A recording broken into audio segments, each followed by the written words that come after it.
बिनु भय होई न प्रीति। जो लोग पहले उत्तर प्रदेश वासियों के लिए भय के प्रतीक बने थे, तो हमारा संकल्प था ही शुरू से। भगवान राम ने जो बात कही थी, निस्सरहीन करो मही भुज उठाए प्रण कीन, तो हम तो राम भक्त हैं, तो यही तो हम भी करेंगे। जो निस्सर पापी हैं, जो गरीबों को, व्यापारियों को, बेटियों को, सामान्य नागरिकों को, राह चलते हुए नागरिकों की सुरक्षा के लिए खतरे बने हुए हैं, इनके लिए हमें एक ऐसा एटमॉस्फेयर तैयार करना ही होगा। कर दिया। लोग कहते हैं नो बेल नो जेल, सीधा प्रभु से मेल। देखिए, दोनों चीजें एक साथ चलनी चाहिए। मैंने कहा ना कि मैं राम भक्त हूं, तो अयोध्या में रामलला विराजमान हों, तो ऐसे लोगों की राम नाम सत्य है की यात्रा भी तो निकलनी चाहिए। और वही काम यूपी में हुआ है। देखिए, सपा और कांग्रेस जिन माफिया और जिन अपराधियों को अपने गले का हार बनाती थी, जो सत्ता के सरपरस्त थे, जिनके समय में जब उनका काफिला निकलता था तो सारे प्रोटोकॉल स्थगित हो जाते थे और माफिया पहले निकलते थे। आज की क्या स्थिति है? मैंने देखा उसमें से एक माफिया, एक बार जब पुलिस उसको ला रही थी तो उसकी पैंट ही गीली हो गई। पैंट गीली हो गई। एक माफिया रोज चिल्लाता था कि साहब मेरी जान को खतरा है। भाई, हमने कहा तुमसे कितने लोगों को खतरा रहा होगा भाई, ये तो सोचो पहले। देखिए, बहुत जल्दी अब ये लेटेस्ट केस मुख्तार अंसारी का है, जिसके बारे में समाजवादी पार्टी के लोग कह रहे हैं कि उनको जेल में जहर दे के मार दिया। भाई, मरना तो था ही।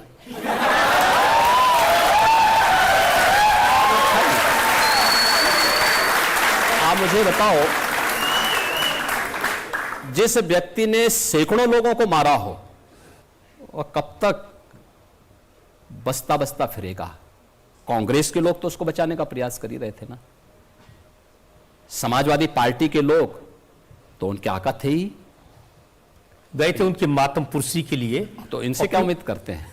यही तो अंतर है कि परम राम भक्त और उत्तर प्रदेश के पूर्व मुख्यमंत्री सरदेव कल्याण सिंह जी की मृत्यु हुई, समाजवादी पार्टी ने, कांग्रेस ने संवेदना के एक भी शब्द व्यक्त नहीं किया।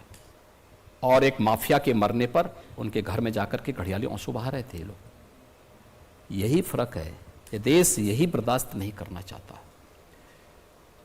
अभी तो हमने माफियाओं को कार्रवाई की है, बहुत शीघ्र एक निश्चित तिथि तय करेंगे, उत्तर प्रदेश को माफिया से पूरी तरह मुक्त हो गया इसकी घोषणा करेंगे। दूसरा,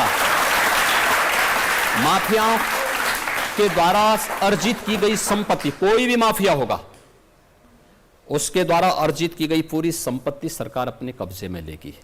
हमने प्रयागराज से शुरुआत कर दी है। प्रयागराज में माफिया अतीक अहमद की एक संपत्ति को, जिसने अवैध रूप से कब्जा की थी, हमने वापस ली। और हमारा जो नया यंत्र है, जिससे कांग्रेस और सपा बहुत भयभीत है, उस बुलडोजर से सफाई करवाई। सफाई करवाने के बाद गरीबों के आवास बनाए हैं।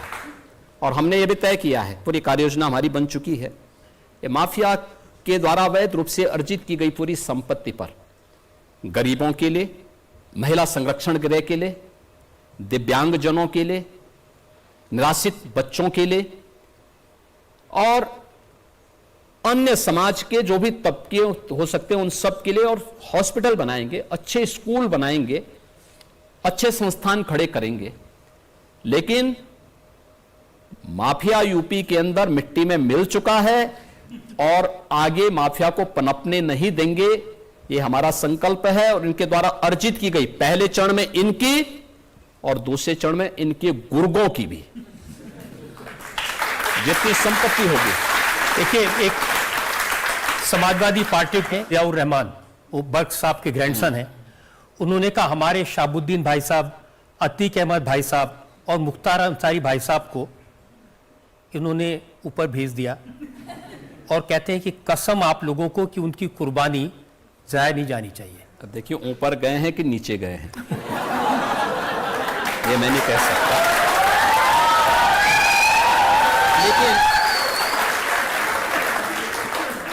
लेकिन देखो किसी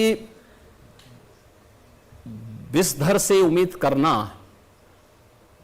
कि वह शांति का उपदेश देगा तो ये बेवकूफी होगी।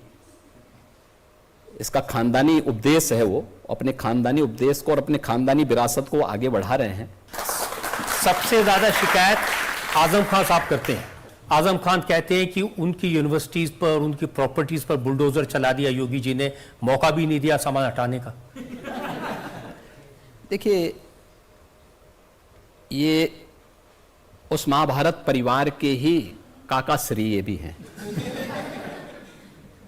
जब द्रौपदी का चीरहरण हो रहा था तो ये भी सब मौन बने हुए थे, बल्कि उसमें लिप्त थे दुर्योधन और दुशासन के साथ में।